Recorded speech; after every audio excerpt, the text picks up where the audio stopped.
नमस्कार साथियों, आप सभी का स्वागत है अपने YouTube चैनल एन नॉलेज 100 में। आज हम बात करेंगे कि यूपी पंचायत चुनाव 2026 के बारे में। जो साथियों यहाँ पे आपको पता चलेगा कि ग्राम प्रधान कैसे बने, आपकी योग्यता क्या होनी चाहिए, आरक्षण किस प्रकार होना चाहिए और आपकी पावर क्या क्या होती है ग्राम प्रधान बनने पे। साथियों आगे आता है कि 2026 में चुनाव की लेटेस्ट न्यूज़ें क्या हैं ये आपको बताएंगे। इसी के साथ में बताएंगे कि यूपी में जो आपकी ग्राम पंचायतें हैं 57,594, इनके बारे में आपको डिटेल में थोड़ा बताएंगे।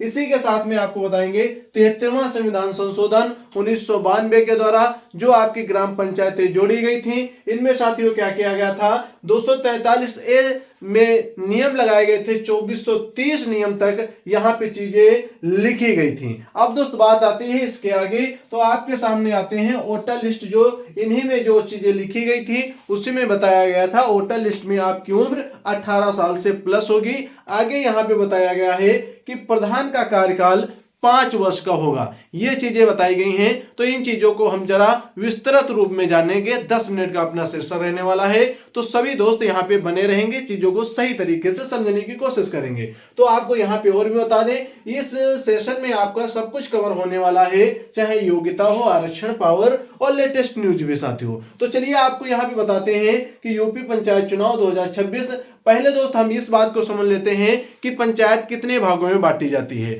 दोस्तों पंचायत 3 भाग में बांटी जाती है। पहले आपका आता है जिले स्तर पे, दूसरा आपका आता है क्षेत्र स्तर पे, सबसे निचले स्तर पे आता है आपका ग्राम प्रधान। उसी की हम आज चर्चा करने वाले हैं कि ग्राम प्रधान यदि आप बनना चाहते हैं तो आप कैसे बनेंगे, आपके पास क्या क्या योग्यताएं होनी चाहिए और आपको आरक्षण का किस प्रकार सरकार के द्वारा लगाया गया आरक्षण सीटों पे किस प्रकार उसको फॉलो करने पड़ेगा। अब दोस्त आते हैं हम योग्यता पे। सीधी बात हमारी आती है योग्यता पे, क्योंकि हमें ग्राम प्रधान बनना है तो योग्यता आपको पता होनी चाहिए। साथियों यहाँ पे आपकी उम्र कितनी होनी चाहिए।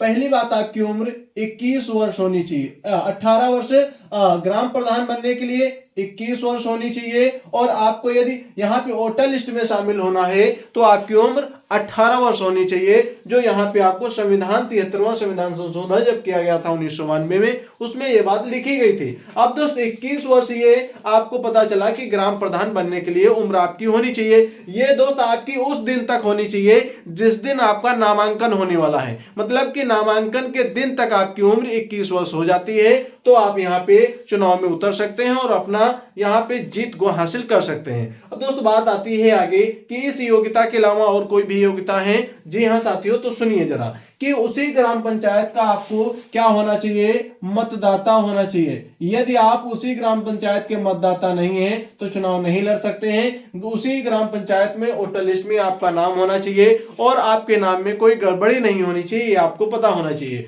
उसी के साथ में कुछ जगह पे दोस्तों यहाँ पे लगाया जाता है कि आपको 8वीं पास कर लेना चाहिए। यदि आप 8वीं पास हैं तभी आप यहाँ पे चुनाव लड़ सकते हैं। दोस्तों कुछ जगह पे ये नियम लागू हुआ है 8वीं पास का, पर कुछ जगह पे अभी तक कोई नियम नहीं है। तो आपको याद रखना है कि ये 8वीं पास का सर्टिफिकेट बनवा लीजिए, क्योंकि इस बार जो डिजिटल पंचायत व्यवस्था की बातें चल रही हैं उसमें कहा जा रहा है कि कहीं ऐसा ना हो भारत उत्तर प्रदेश गवर्नमेंट के द्वारा यहाँ पे 8वीं को अनिवार्य कर दिया जाएगा कि 8वीं यदि पास हो तभी आप ग्राम प्रधानी का चुनाव लड़ सकते हो, क्योंकि विकास कार्य में कोई भी बाधा नहीं आनी चाहिए, यह सरकार का कहना है। अब दोस्त इसमें आपको ये इतनी चीजें पता चली। और दोस्त एक बात और आती है योग्यता में ही कि आपका किसी भी प्रकार का क्रिमिनल केस नहीं चल रहा हो। ये आपको बेहद तरीके से ख्याल रखना है कि आपका कोई भी कोर्ट में या फिर आपका कहीं चाहे तहसील पे हो, चाहे कोर्ट में हो, चाहे जिले पे हो या फिर थाने में कोई भी क्रिमिनल केस ना चलता हो। इसी के साथ में आप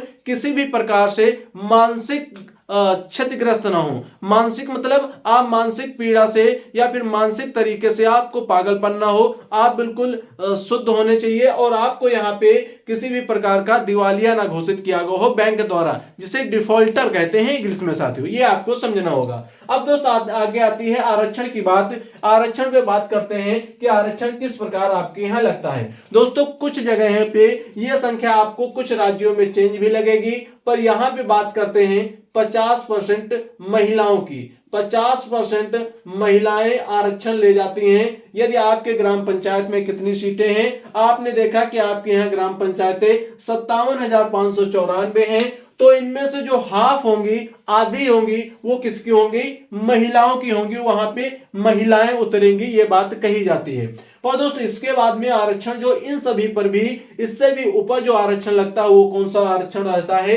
वो दोस्तों समुदाय का आरक्षण रहता है, जिसे हम सही भाषा में जात के नाम पे देखते हैं साथियों। तो जात के नाम पे कितना कितना लगता है, तो जरा दोस्तों आप याद रखना, एससी के लिए यहां पे बताया गया है कि 21% यहां पे आपका रहता है। आगे दोस्तों आपका एसटी के लिए 0.2% रहता है, ये आप याद रखेंगे, एसटी के लिए 0.2%। बाकी दोस्त ओबीसी का जो रहता है वो आपका जनसंख्या आधारित रहता है, यहां पे आपको याद रखना है जनसंख्या आधारित ये भी रहता है 21%। आगे आपका जो ये रहता है ओबीसी, ये कोई भी यहाँ पे चीजें नहीं बताई गई हैं, पर यहाँ पे जनसंख्या के हिसाब से आपका ये रहेगा ओबीसी आरक्षण। और दोस्तों बाद में क्या आता है, एक चीज आती है सामान्य। दोस्तों ये सामान्य, जिसे जनरल कैटेगरी भी बोलते हैं, तो आपको याद रखना है लास्ट में आता है सामान्य, बाकी सभी सीटें सामान्य हो जाएंगी। मतलब कि आपके उत्तर प्रदेश में जब आपका चुनाव होगा 2026 में, तो यहाँ पे 21% आपकी एससी की होंगी,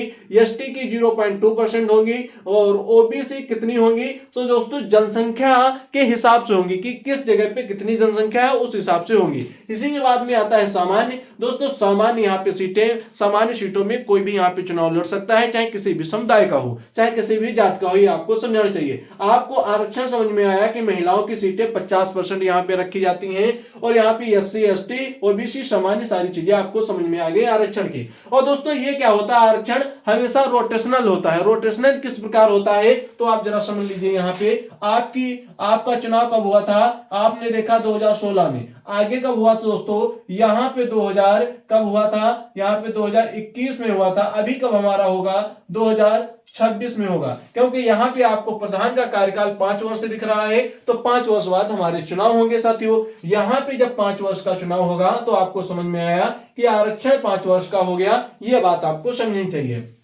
अब दोस्तों यहाँ पे 5 वर्ष बाद जब अपडेट होगा, तो इस बार क्या हो रहा है, 2026 में जो चुनाव हो रहा है वो 2021 की ही सीटें रहेंगी।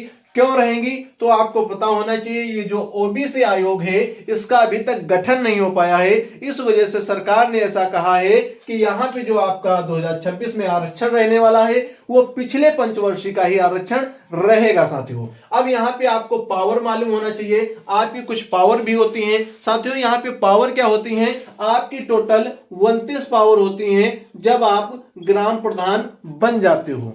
तो 29 पावर में आपको हम कुल 7 पावर जो आपकी मेन होती हैं वो आपको अभी हम बताने वाले हैं। और दोस्त आपको यदि 29 पावर जाननी है तो आप हमारे साथ में जुड़ जाइए, चैनल को सब्सक्राइब कर लीजिए, बेल आइकन पे क्लिक करके ऑल वाले बटन पे क्लिक कर लीजिए, जिससे आने वाली सभी वीडियो आपको ग्राम प्रधान से जुड़ी आपको मिलती रहे साथियों। यहाँ पे आपको 29 पावर मिलती है। 29 पावर में 7 पावर देखते हैं दोस्तों। एक आता है कि आप क्या कर सकते हैं, पंचायतों की बैठक कर सकते हैं। आप जिस पंचायत के यहाँ पे प्रधान हैं उस पंचायत की बैठक कर सकते हैं। और यहाँ पे क्या कर सकते हैं आप दोस्त, बैठक में आप प्रेसिडेंट के तौर पे रहेंगे, आप अध्यक्षता उसकी करेंगे, आप यदि ग्राम प्रधान हैं साथियों। इसी के साथ में आपका आता है विकास योजनाएं। आपको विकास योजनाएं पारित कराने में कोई समस्या नहीं होगी। यदि आप हस्ताक्षर नहीं करते हो तो कोई भी आपकी विकास योजनाएं पारित नहीं होंगी। तो इसलिए आपको यह भी याद रखना है कि आपको विकास योजनाएं पारित करने में आपकी सहभागिता रहती है। पंचायत कोष का जो अकाउंट रहता है उसको आप ऑडिट करते हो, ये भी आपको मालूम होना चाहिए। मतलब कि आप प्रधान बनने पे आपको पता चला कि आप पंचायत की बैठक बुला सकते हो, पंचायत कोष का खाता मैनेज करते हो। आगे दोस्त पंचायत जो विकास योजनाएं हैं उन्हें आप पारित करवा सकते हो। आगे आता है कि आप ग्राम सभा की बैठक बुला सकते हो। ये ग्राम सभा की बैठकें क्या होंगी साथियों, ये 6 महीने में एक बार और 1 वर्ष में आप 2 बार यहाँ पे करवा सकते हो। बैठक किसकी किसकी बुलाओगे, आपके वार्ड में जो सदस्य हैं, आपके जो ग्राम सभा में सदस्य रहते हैं, जिन्होंने मतदाता के तौर पे यहाँ पे 18 वर्ष में मतदान किया था, वो यहाँ पे शामिल हो सकते हैं। आपकी जो बैठक बनी है 1 साल में 2 बार जो बैठक होती है साथियों। अब इसी में आपको ये पता चला कि 2 बैठकें होंगी, आपकी पावर पता हो गई। अब दोस्त बात आती है कि क्या कोई टैक्स भी लगा सकते हैं ग्राम प्रधान। जी हाँ साथियों, आपका टैक्स यहाँ पे एक आपका घर पर लग सकता है, दूसरा आपका पानी पे टैक्स लगा सकते हैं।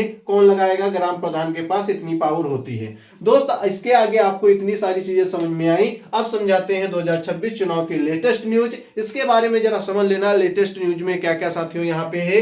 तो आपको मालूम होना चाहिए कि आपकी जो पुराना आरक्षण सिस्टम था वो 2021 में लागू कर 2021 वाला 2026 में यहाँ पे लागू करने के लिए सरकार के द्वारा कह दिया गया है। किस लिए कहा गया है? आपको बताया था कि यहाँ पे ओबीसी आयोग का गठन नहीं हो पाया है। क्या दोस्त? ओबीसी आयोग यहाँ पे अभी तक नहीं बन पाया, इसलिए 2021 की ही यहाँ पे सीटें 2026 में रहने वाली हैं। आगे आता है यहाँ पे लेटेस्ट न्यूज में कि यहाँ पे बरेली की साथियों, कौन सा? आपको पता होगा बरेली। बरेली आपका एक जिला है उत्तर प्रदेश में, यूपी में। उसकी 10 ग्राम प्रधान सस्पेंड हो गए हैं। क्या हो गए हैं? क्या ग्राम प्रधान सस्पेंड होते हैं? जी हाँ साथियों, ग्राम प्रधान यहाँ पे सस्पेंड होते हैं, ये आपको पता होना चाहिए। 10 ग्राम प्रधान किस मामले में सस्पेंड हुए हैं? तो आपको बता दें, यहाँ पे जमीनी गड़बड़ी में यहाँ पे सस्पेंड हुए। जमीन गड़बड़ी में, जमीन गड़बड़ी क्या? यहाँ पे इन्होंने क्या किया था?